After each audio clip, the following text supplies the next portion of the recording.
In this video you will learn how to transfer Viper chat history from Android to iPhone. Update the Viper on both phones. Make sure the latest version of Viper is installed on your Android and iPhone. Backup chat on Android. Open Viper on your Android and go to Settings. Account. Viper Backup. Then make sure to back up your chats to Google Drive. Install Viper on your iPhone. Download and open Viper on your iPhone and sign in using the same phone number. Verify your phone number. Complete the verification process on your iPhone, so you can activate your Viper account. Restore available data if you're prompted. If the restoring option appears, follow the on-screen instructions to receive your data on iPhone.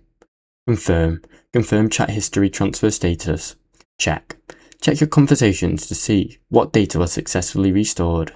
Now you know how to transfer Viper chat history from Android to iPhone. Thanks for watching. Don't forget to like and subscribe.